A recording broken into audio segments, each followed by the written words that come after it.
आज इस वीडियो में हम बात करेंगे डिफरेंट टाइप की स्टोरेज ड्राइव्स के बारे में। तो 3 टाइप की मेजरली ड्राइव्स होती हैं। एक होती है HDD जिसे हम बोलते हैं हार्ड डिस्क ड्राइव, दूसरी होती है SSD जिसे कहते हैं सॉलिड स्टेट ड्राइव, और तीसरी थोड़ी अनकॉमन है बट वो भी एक होती है SSHD जिसे बोलते हैं हम सॉलिड स्टेट हाइब्रिड ड्राइव। तो इस वीडियो में मैं आपको तीनों के बारे में बताऊंगा, तीनों के क्या फ़ायदे हैं, क्या नुकसान है और कौन सा किसके बजट में क्या सूटेबल रहेगा। तो अंत तक वीडियो में बने रहिएगा। नमस्कार दोस्तों, मेरा नाम है एकांश गोयल और आप देख रहे हैं ऑनेस्टी टेक्निकल चैनल। तो अगर आप इस चैनल पे पहली बार आए हैं तो प्लीज़ सब्सक्राइब कीजिए, और मैं इस चैनल पे इसी प्रकार के टेक्निकल वीडियोस डालता रहता हूं, तो मैं उम्मीद करता हूं आपको मेरे वीडियोस पसंद आएंगे। तो शुरुआत करते हैं पहले HDD से।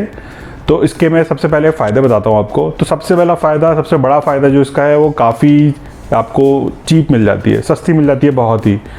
तो ये सबसे बड़ा फ़ायदा है आपको कि आपको ज़्यादा पैसे नहीं देने पड़ेंगे और आप ज़्यादा स्टोरेज पा सकते हैं। दूसरा, ये ज़्यादा बड़े साइज़ में भी अवेलेबल है। तो आपको अगर मान लीजिए 2 TB की हार्ड ड्राइव चाहिए तो आप इजीली सस्ते में ले सकते हैं। आप even 6 TB, 8 TB, 10 TB, 14 TB तक भी अगर आप लेना चाहते हैं तो भी आप ले सकते हैं। तो अगर आपके पास में ज़्यादा स्टोरेज की कैपेसिटी आपको चाहिए तो आपको HDD ही लेनी चाहिए, क्योंकि ये ही आपको आसानी से सस्ते में मिल सकती है। जो तीसरा इसका फ़ायदा है वो ये है कि ये मार्केट में ईजीली अवेलेबल है। तो आप आराम से जाके किसी भी जगह से ख़रीद सकते हैं, ऑनलाइन भी आपको ईजिली मिल जाएंगी।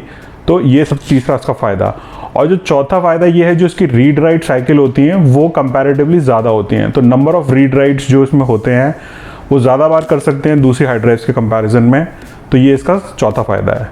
अब अगर हम इसके नुकसान की तरफ चलें तो ये HDD होती क्या है? HDD होता है कि उसके अंदर में एक डिस्क टाइप होती है और उसके अंदर में डेटा रीड राइट होता है। तो जो HDD होती है उसमें डिस्क मूव होती रहती है, जिसमें डेटा रीड या राइट होता है। हेड्स होते हैं उसके ऊपर में, जैसे आपने देखा होगा ग्रामाफोन के अंदर में एक पिन होता है ऊपर से आता है, इसी टाइप से कुछ होता है इसके अंदर में भी। तो अब होता है कि क्योंकि ये मूविंग है, मैकेनिकल इसमें पोर्शन इन्वॉल्व है, तो थोड़ा सा अनरिलायबल हो जाता है। मान लीजिए आपको थोड़ा सा शॉक लगा या गिर गए या कुछ भी हुआ, शॉक हुआ, तो इसके अंदर में डेटा लॉस इजीली हो सकता है और इसलिए इसकी जल्दी चांसेस होते हैं फेलियर के। दूसरी चीज़ थोड़ी बल्की होती है, साइज़ इसका थोड़ा ज़्यादा है। तो जैसे आप ज़्यादा से ज़्यादा 2.5 इंच की जो SATA ड्राइव होती है लैपटॉप्स में जो लगती है उस तक अवेलेबल रहती है। तीसरा, ये पावर ज़्यादा कंज्यूम करती है, तो पावर इसके अंदर कंसिडरेबली ज़्यादा है। तो इसलिए अगेन अगर ये अल्ट्रा लाइट लैपटॉप्स के लिए अगर हम उसमें डालेंगे तो ये कैपेसिटी मतलब पावर इतना कंज्यूम कर लेती है तो लैपटॉप जल्दी ड्रेन हो जाता है। चौथा इसका रीज़न ये आवाज़ भी ज़्यादा करती है। तो जैसे आपने देखा होगा, अगर ज़्यादा देर तक हम उसको यूज़ कर रहे हैं और ज़्यादा हम लोग डेटा ट्रांसफ़र वगैरह कर रहे हैं, प्रोसेसिंग हो रही है, तो उसके अंदर में आप देखते होंगे कि इसके अंदर में आवाज़ आने लगती है, क्योंकि वो जो डिस्क है बहुत तेज़ी से घूमने लगती है। तो जब डिस्क जल्दी घूमेगी तो उसके अंदर में होता है फिर आवाज़ भी करने लगती है। पाँचवा और सबसे इंपॉर्टेंट रीज़न जो इसका है वो ये है कि काफ़ी स्लो होती है, क्योंकि इसके अंदर में एक मूवेबल पार्ट है, तो इस वजह से ये स्लो होती है काफ़ी कंपैरेटिवली। अब हम बात करते हैं SSD की। तो SSD होती क्या है? SSD is basically nothing but, आप सोचिए एक फ्लैश ड्राइव की तरह, एक फ्लैश मेमोरी की तरह है। तो इसमें माइक्रोचिप्स के अंदर में ही डेटा सारा स्टोर होता है, कोई मैकेनिकल पोर्शन इन्वॉल्व नहीं, कोई मूविंग पोर्शन इन्वॉल्व नहीं है, और इसीलिए इसका नाम SSD रखा गया है। तो क्योंकि कोई मूविंग पोर्शन इन्वॉल्व नहीं है तो इसलिए थोड़ी ज़्यादा रिलायबल है और शॉक प्रूफ थोड़ी हो जाती है कंपेयर टू HDD से। तो ये पहला आपका एडवांटेज हो गया। दूसरा हम चले तो ये बहुत फास्ट होती है, क्योंकि हमारी फ्लैश ड्राइव की तरह होती है ये, तो इसलिए काफ़ी ज़्यादा इसकी रीड राइट स्पीड होती है और ये मतलब 10-20 गुना ज़्यादा फास्ट हो सकती है कंपेयर टू HDD से। तीसरा रीज़न अगर हम चले तो वो ये है कि ये पावर भी काफ़ी कम कंज्यूम करती है। तो ये आपको अल्ट्रा लाइट लैपटॉप्स में, इवन मोबाइल जैसी जो छोटे डिवाइसेस उसके अंदर में भी आप यूज़ कर सकते हैं। चौथा इसके अंदर में ये है कि क्योंकि इसका साइज़ भी छोटा हो जाता है, तो अगेन ये हेल्प करती है कि हमको अल्ट्रा थिन लैपटॉप्स और मोबाइल और टैबलेट्स वगैरह के अंदर में इस टाइप की स्टोरेज आप लगा सकते हैं। इसका एक और एडवांटेज है कि क्योंकि एक स्टिक की तरह, रैम की तरह भी एक बन जाती है, तो ये अगर आपके लैपटॉप या PC के अंदर में अगर आपके पास में PCI का NVMe स्लॉट है तो उसके अंदर में भी लग जाती है। और अगर वो वाली SSDs जो होती हैं वो सबसे ज़्यादा फास्ट होती हैं, तो ये भी आपको एडवांटेज मिल जाता है कि आपको PCI जो डायरेक्टली आप उससे उस इंटरफेस को यूज़ कर सकते हैं और उससे आप एक्स्ट्रा हाई स्पीड्स पा सकते हैं। अब अगर हम चलें इसके डिसएडवांटेजेस और नुकसान की तरफ, तो पहला सबसे बड़ा है कि ये इसका प्राइस काफ़ी हाई होता है। तो अगर आप कंपेयर करेंगे प्राइस को HDD और SSD से तो काफ़ी डिफरेंस आपको मिल जाएगा। जहां आपको 2 TB की हार्ड ड्राइव अगर आप HDD देखना चाहेंगे लैपटॉप्स के लिए तो मेरे ख्याल 5,500-6 हज़ार में मैं लिंक्स दे दूंगा डिस्क्रिप्शन में, आप देख सकते हैं उनको।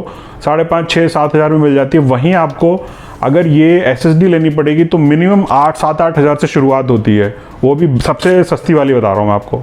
तो इसलिए जो आप कंपैरिजन देखेंगे जो प्राइसेस का वो काफ़ी ज़्यादा रहेगा। हालांकि अब रिसेंटली प्राइसेस कम होने शुरू हो गए हैं, पर अभी भी जो प्राइस डिफरेंस है HDD और SSD में वो काफ़ी ज़्यादा है। तीसरा डिफरेंस ये है, जो मतलब मैं बोलूँगा नुकसान सबसे ये है कि इसके अंदर में जो आपका रीड राइट साइकिल है वो लिमिटेड होती है कंपेयर टू HDD। हालांकि डिफरेंट टाइप्स ऑफ SSDs का different read write cycle rates होते हैं, बट स्टिल इसकी जो रीड राइट साइकिल्स होती हैं वो कम होती है कंपैरेटिवली HDD से। इसलिए अगर आप उसको एज अ बूटिंग डिवाइस यानी कि इसके अंदर में आपने विंडोज़ ऑपरेटिंग सिस्टम वगैरह डाला हुआ है और आप उसे विंडोज़ या मतलब कोई भी ऑपरेटिंग सिस्टम आपने डाला हुआ है वो यूज़ कर रहे हैं, तो वो आपके लिए काफ़ी सही रहेगा। लेकिन अगर आप इसको as a mass storage device use कर रहे हैं तो हो सकता है आपको कुछ सालों में प्रॉब्लम हो, बट जनरली इतना ज़्यादा नहीं होता है क्योंकि हम लोग बहुत फ्रीक्वेंटली डेटा ट्रांसफ़र नहीं करते हैं।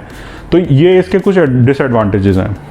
अब हम बात करते हैं SSHD यानी कि सॉलिड स्टेट हाइब्रिड ड्राइव की। तो ये होता है, ये एक तरीके का हाइब्रिड है सॉलिड स्टेट ड्राइव का और हार्ड डिस्क ड्राइव का। तो होता है इसमें ये है कि कुछ पोर्शन जो होता है वो SSD वाला डेटा होता है यानी कि फ्लैश मेमोरी होती है उसकी, और बाकी जो होती है मेजर मेमोरी होती है वो HDD होती है। तो इसमें एक मेमोरी कंट्रोलर होता है, वो करता क्या है कि जो ज़्यादा यूज़ होने वाली आपका डेटा है, फाइल्स हैं, उसको SSD में फ्लैश मेमोरी में स्टोर करता है, और बाकी जो कम यूज़ होने वाली फाइल्स हैं, जो बड़ी फाइल्स हैं जिनको कम यूज़ करते हैं, फ्रिक्वेंटली कम यूज़ हो रही हैं, उसको HDD में स्टोर करता है। तो इससे होता है आपको परफॉर्मेंस काफ़ी हद तक SSD वाली मिल जाती है और प्राइस आपको HDD वाला मिल जाता है। तो आपको एक कॉम्बिनेशन मिल जाता है दोनों का। हालांकि ये बहुत ज़्यादा पॉपुलर नहीं है क्योंकि ज़्यादा मार्केट में देखने को नहीं मिलती है, पर स्टिल एक ऑप्शन है अगर आप चाहते हैं ख़रीदने के लिए। तो इसके अंदर में मूवेबल पोर्शंस भी रहेंगे क्योंकि इसके अंदर में HDD वाला पोर्शन है और दूसरी तरफ उसमें सॉलिड स्टेट वाला पोर्शन भी रहेगा। इसके अंदर में आपको बहुत ज़्यादा बड़े इसमें भी आप चाहें तो ख़रीद सकते हैं, पर मैं आपको रिकमेंड नहीं करूँगा SSHD खरीदने के लिए। आपके लिए जो आइडियल कॉम्बिनेशन रहेगा वो ये रहेगा कि अगर आप जो बूटेबल पोर्शन है आपके विंडोज़ का उसको आप SSD पे रखिए, और अगर आप ज़्यादा बड़े फाइल्स हैं जैसे आप अपनी वीडियोज़ हैं या फिर बड़े मूवीज़ वगैरह हो गए या ऑडियो सॉन्ग्स वगैरह हो गए या जो भी बड़ी फाइल्स हैं उनको आप HDD पे रखिए। तो उसके लिए मैं आपको यही रिकमेंड करूँगा हमेशा कि अगर आप लैपटॉप खरीद रहे हैं कोई नया, तो उसके अंदर में अगर आपके पास में NVMe2 का स्लॉट मिल जाता है, NVMe स्लॉट मिल जाता है, तो उसके अंदर में SSD होनी चाहिए। 256 GB भी हो तो भी काफ़ी है, और बाकी के लिए आप HDD ले सकते हैं। तो इससे आपको एक परफेक्ट कॉम्बिनेशन मिल जाएगा परफॉर्मेंस का और प्राइस का भी। तो आपको परफॉर्मेंस पे कॉम्प्रोमाइज़ भी नहीं करना पड़ेगा और आपको बहुत ज़्यादा एक्सपेंसिव भी नहीं पड़ेगा। तो मैं उम्मीद करता हूँ कि आपको ये वीडियो पसंद आया होगा और आपको पता चल गया होगा कि कौन सी आपके लिए सही रहेगी और आपके बजट में कौन सी फिट इन रहेगी। मैं सारी SSHD सबके लिंक्स डिस्क्रिप्शन में दे दूंगा, आप देख सकते हैं, वहाँ से चाहें तो आप बाय कर सकते हैं। अमेज़ॉन के लिंक्स दे दूंगा मैं नीचे। Thank you for watching this video.